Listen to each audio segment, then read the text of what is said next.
Hello student, आज हम लोग इस वीडियो में नया चैप्टर हेटेरोसाइक्लिक कंपाउंड पढ़ेंगे। इस चैप्टर में हम क्या क्या डिस्कस हमें करना है।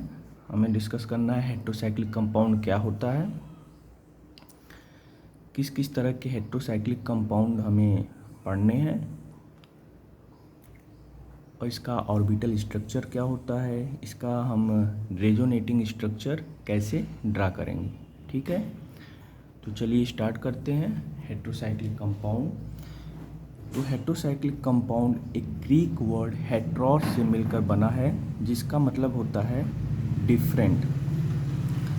ठीक है, अगर हमें हेटेरोसाइक्लिक कंपाउंड्स को डिफाइन करना हो तो कैसे डिफाइन करेंगे। Heterocyclic compounds are those cyclic compounds in which one or more ring atom is other than carbon। कहने का आशय ये है कि हेटेरोसाइक्लिक कंपाउंड वो साइक्लिक कंपाउंड होते हैं जिनमें कार्बन के अलावा कोई दूसरा एलिमेंट भी प्रेजेंट होता है। ठीक है, और जो डिफरेंट एटम होता है उसे हम क्या कहते हैं, हेटेरो एटम कहते हैं। ठीक, अब आ जाते हैं कि हेटेरोसाइक्लिक कंपाउंड्स हमारे कैसे प्रिपेयर होते हैं।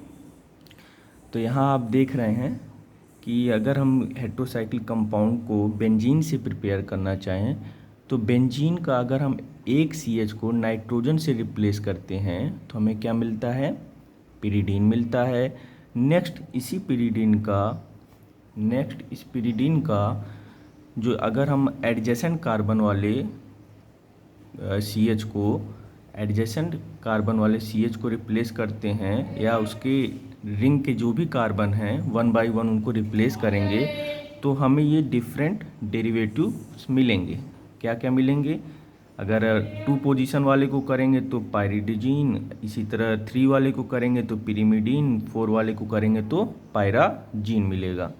ठीक है, और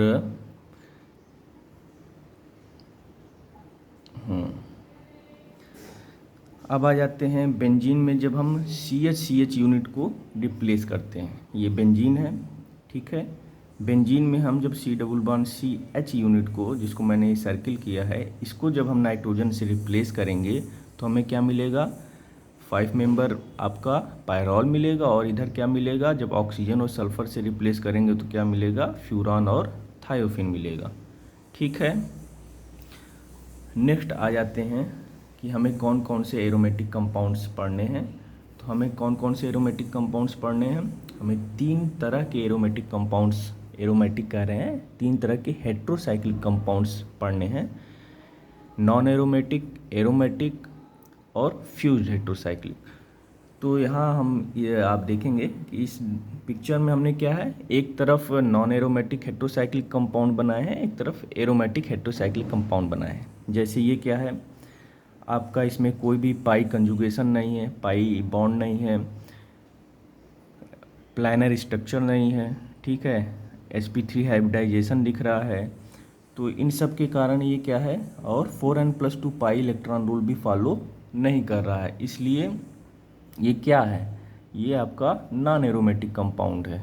ठीक है, जैसे ये क्या है, पायरोलिडीन है, इसका एरोमेटिक फॉर्म क्या होगा, पायरॉल होगा।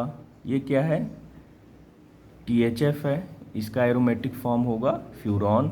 नीचे क्या है, ये THT है, इसका एरोमेटिक फॉर्म क्या होगा, थायोफिन होगा।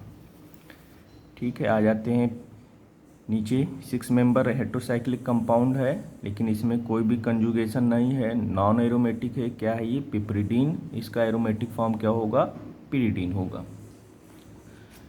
अगली कैटेगरी आती है हमारी fused heterocyclic compound. Fused ring compound कौन कौन से हैं, तो हमें मेनली इंडोल, क्यूनोलिन, आइसोक्यूलोनिन पढ़ना है।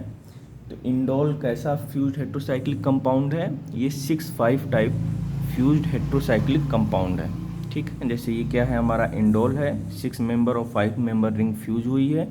अगर इंडोल में इसको कार्बन ही मानिए, नेक्स्ट कार्बन को हम नाइट्रोजन से रिप्लेस करेंगे तो स्ट्रक्चर क्या बनेगा, आइसोइंडोल बनेगा। इसी तरह बेंजोफ्यूरोन से क्या बनेगा, आइसोबेंजोफ्यूरोन, और बेंजोथायोफिन से क्या बनेगा, आइसोबेंजोथायोफिन बनेगा।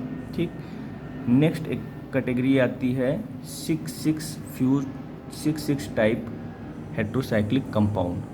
इसमें क्या होता है, 2 6 मेंबर रिंग आपस में फ्यूज़ की होती है। जैसे क्या है, ये क्यूनोलिन है, ठीक है, बेंजीन और पिरिडीन को फ्यूज होके बना है। अगर इसी में नेक्स्ट कार्बन को नाइट्रोजन से रिप्लेस किया जाए तो क्या बनेगा, आइसोक्यूनोलिन बनेगा। और अगर नाइट्रोजन ब्रिज हेड पे मौजूद रहे तो उसे क्या कहेंगे, क्यूनोलीजिनम साल्ट। क्या कहेंगे, क्यूनोलीजिनम साल्ट। ठीक। आ जाते हैं अगले स्ट्रक्चर पे जो हमें पढ़ना है। क्या पढ़ना है, पायरॉल। पायरॉल के बारे में पढ़ना है। पायरॉल क्या है, pyrrole generally 5 member heterocyclic aromatic compound है, ठीक है, जो आपको यहाँ दिख ही रहा होगा। हाँ, इसमें हम इसके ऑर्बिटल स्ट्रक्चर को जब देखते हैं तो हम क्या देखते हैं कि नाइट्रोजन के ऊपर लोन पेयर है और ये लोन पेयर हमारे पी ऑर्बिटल में है, ठीक है, किस में है, पी ऑर्बिटल में है, ठीक। और ये एडजेसेंट कार्बन में जो आपका पी ऑर्बिटल है उसके पैरेलल है। इसका प्लेन एडजेसेंट कार्बन के पी ऑर्बिटल का प्लेन और नाइट्रोजन के पी ऑर्बिटल का प्लेन क्या है, सेम है। सेम प्लेन होने से दोनों के बीच क्या होगा, कपलिंग होगी, पेयरिंग होगी और डीलोकलाइजेशन ऑफ इलेक्ट्रॉन बहुत इजीली हो जाएगा, ठीक है। और नीचे क्या है इसमें, ये sp2 हाइब्रिड ऑर्बिटल है। 3 sp2 हाइब्रिड ऑर्बिटल आपको दिखेंगे, 2 कार्बन के साथ और 1 हाइड्रोजन के साथ। आ जाते हैं इसके रेजोनेटिंग स्ट्रक्चर पे। तो रेजोनेटिंग स्ट्रक्चर में आप देखेंगे कि नाइट्रोजन पे लोन पेयर है, यही लोन पेयर रिंग में डीलोकलाइज होगा। क्यों लोन पेयर डीलोकलाइज हो रहा है, क्योंकि इसका प्लेन और ये जो कार्बन का पी ऑर्बिटल है और ये नाइट्रोजन के पी ऑर्बिटल में जो लोन पेयर है, इन दोनों का प्लेन सेम है, इसलिए डीलोकलाइजेशन ईजिली हो जा रहा है। इस तरह से ये डीलोकलाइज होगा और रिंग पे इन चारों पोजीशन पे आपका निगेटिव चार्ज क्या होगा, डीलोकलाइज होगा, ठीक। ये क्या है, आपका रेजोनेटिंग स्ट्रक्चर है पायरॉल का। कुछ चीज़ें हमें जाननी चाहिए जो कि हम आपको आगे बताए ही हैं कि जो ये रेजोनेटिंग स्ट्रक्चर है, ठीक, ऊपर रेजोनेटिंग स्ट्रक्चर दिख ही रहा है आपको। ये जो रेजोनेटिंग स्ट्रक्चर है इसमें नाइट्रोजन हमारा कैसा दिखाई दे रहा है, ये जो नाइट्रोजन है हमें सब में क्या है, sp2 हाइब्रिडाइज दिखाई दे रहा है। यहाँ 3 sp2 हाइब्रिड ऑर्बिटल हैं, 2 कार्बन के और 1 हाइड्रोजन का। नाइट्रोजन के ऊपर जो लोन पेयर है वो किस में है, पी ऑर्बिटल में, जैसा मैंने पहले बताया ही है आपको कि लोन पेयर किस में है, पी ऑर्बिटल में है। और वो क्या है, सेम प्लेन में है एडजेसेंट कार्बन के पी ऑर्बिटल से। तो दोनों के बीच क्या होती है, ओवरलैपिंग होती है और पाई बॉन्ड फॉर्म करता है, ठीक। अगर हमें इसमें पाई बॉन्ड गिनना हो तो कितना है, 2 यहाँ आपके क्या है, पाई बॉन्ड है, ठीक। और ये क्या है, लोन पेयर है। एक पाई बॉन्ड में 2 इलेक्ट्रॉन, 2 2 4 और 2 6, टोटल कितने इलेक्ट्रॉन होंगे इसमें, 6 पाई इलेक्ट्रॉन होंगे। 6 पाई इलेक्ट्रॉन होंगे मतलब ये एरोमेटिक कंपाउंड है, 4n+2 पाई रूल फॉलो कर रहा है, ठीक है। चलिए आ जाते हैं अपने अगले ऑर्बिटल स्ट्रक्चर पे। अगला है हमारा फ्यूरॉन, ठीक।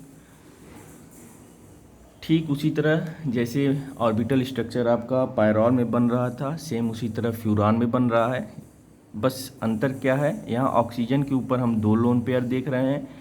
एक लोन पेयर पी ऑर्बिटल में है और वो पी ऑर्बिटल सेम प्लेन में है एडजेसेंट कार्बन के पी ऑर्बिटल से। तो ये वाला लोन पेयर तो डीलोकलाइजेशन में जाएगा, रेजोनेंस में जाएगा और इसको हम पाई इलेक्ट्रॉन में काउंट भी करेंगे। लेकिन जो रेड कलर में आप देख रहे हैं ये क्या है, sp2 हाइब्रिड ऑर्बिटल है, ठीक है, sp2 हाइब्रिड ऑर्बिटल है। तो जो ये sp2 हाइब्रिड ऑर्बिटल है ये रेजोनेंस में नहीं जाएगा, डीलोकलाइजेशन में नहीं जाएगा। क्यों, क्योंकि ये p ऑर्बिटल के परपेंडिकुलर है, ठीक है। इसका प्लेन और रिंग के कार्बन का प्लेन और इसका प्लेन क्या है, डिफरेंट है, ठीक है। अब आते हैं रेजोनेटिंग स्ट्रक्चर में फ्यूरॉन के। तो फ्यूरॉन का हमारा रेजोनेटिंग स्ट्रक्चर सेम उसी तरीके से है जैसे पायरॉल का था। ठीक है, पायरॉल की तरह ही रेजोनेटिंग स्ट्रक्चर शो करता है। इसके ऊपर 2 लोन पेयर है, आपको दिख ही रहा है। ये रिंग में डीलोकलाइज होंगे और चारों कार्बन पे नेगेटिव चार्ज आपका सर्कुलेट होगा। ठीक है, ये रेजोनेटिंग स्ट्रक्चर हो गया आपका फ्यूरॉन का। अब आ जाते हैं थायोफिन पे। थायोफिन का क्या है, जो ये थायोफिन आपको दिख रहा है, इसमें भी सेम उसी तरह स्ट्रक्चर होता है। सल्फर पे 2 लोन पेयर रहते हैं। ठीक, एक पी ऑर्बिटल में, एक परपेंडिकुलर sp2 ऑर्बिटल में।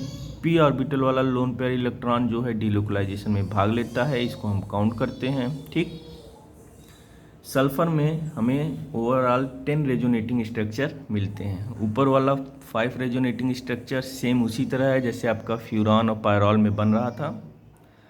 ठीक है,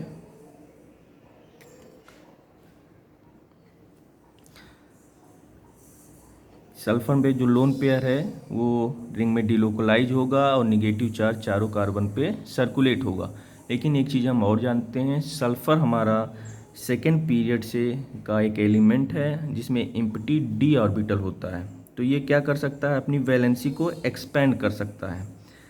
और जो डी ऑर्बिटल होने के कारण इसमें क्या है, आपके 5 मोर रेजोनेटिंग स्ट्रक्चर हमें मिलते हैं। जैसे ये वाला आप देख रहे हैं, एम्प्टी डी ऑर्बिटल है तो ये इसको अपने तरफ अट्रैक्ट करेगा, रिंग पे पॉजिटिव चार्ज आएगा। इसी तरह इन चारों कार्बन पे पॉजिटिव चार्ज सर्कुलेट करेगा।